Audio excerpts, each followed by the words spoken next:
নমস্কাৰ। বহুদিন অপেক্ষাৰ অন্তত অসম লোকসেৱা আয়োগে মুকলি কৰি দিছে আউটপোষ্ট APDCL-ৰ। তাত পোষ্টৰ সংখ্যা উল্লেখ কৰা হৈছে 69টা।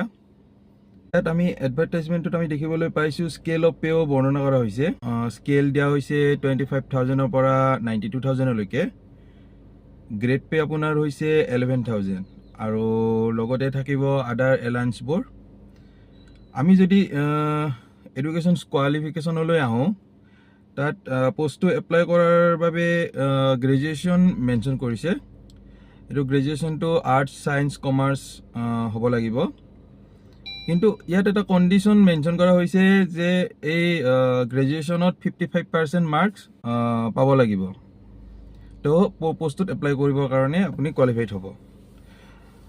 আৰু বয়সলৈ যদি যাওঁ, এজন জেনেৰেল কেটেগৰীৰ বাবে 21 বয়সৰ পৰা আৰম্ভ কৰি 38 ইয়াৰ্ছলৈকে পোষ্টটোত এপ্লাই কৰিব পাৰিব। আৰু পোষ্টটো এপ্লাই কৰাৰ বাবে অনলাইন মোড দিয়া হৈছে। আৰু এপ্লিকেশ্যন প্ৰচেছিং আৰম্ভ হ'ব আপোনাৰ 15/06/2024 আৰু অনলাইন ছাবমিশ্যন বন্ধ হ'ব 14/7/2024। ক'ব গ'লে সম্পূৰ্ণ এক মাহ আপোনালোকে পাব পোষ্টটো এপ্লাই কৰাৰ কাৰণে। আৰু তাত 3 দিন অতিৰিক্ত দিয়া হৈছে পে'মেণ্টবোৰ যাতে আপডেট হোৱাৰ বাবে।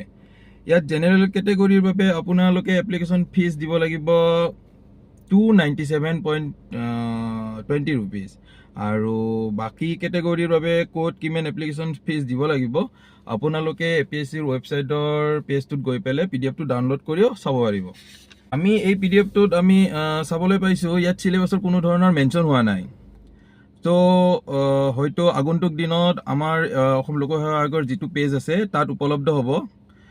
তাৰ বাবে আপোনালোকে অসম লোকসেৱা আয়োগৰ যিটো পেজ সেই পেজটোত সঘনাই ভিজিট কৰি থাকিব লাগিব এইটো চিলেবাছটোৰ বাবে। তো চিলেবাছটো PDF-ত দিয়া হোৱা নাই। চ' আয়োগে এক্সামিনেশ্যন জোন উল্লেখ কৰিছে। চ' এক্সামিনেশ্যন জোন হ'ব আপোনাৰ শিলচৰ, যোৰহাট, নগাঁও, তেজপুৰ, কোকৰাঝাৰ আৰু গুৱাহাটী।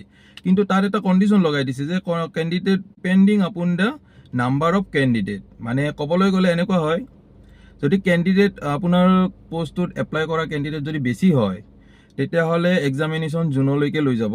আৰু যদি এপ্লাই কৰা কেণ্ডিডেট কম সংখ্যক কেণ্ডিডেট হয় তেতিয়াহ'লে হয়তো মষ্ট প্ৰবলি গুৱাহাটীতে এক্সামটো হ'ব।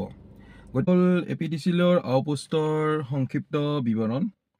আৰু এইটো PDF আপোনালোকে অসম লোকসেৱা আয়োগৰ পেজত গৈ পেলাইও ডাউনলোড কৰি চাব পাৰিব সম্পূৰ্ণ PDF-টো।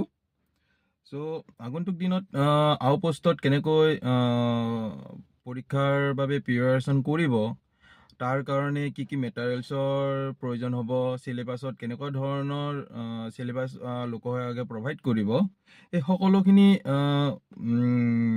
আপডেট আমাৰ চেনেলৰ যোগেদি পাই থাকিব। চ' ধন্যবাদ আজিৰ কাৰণে।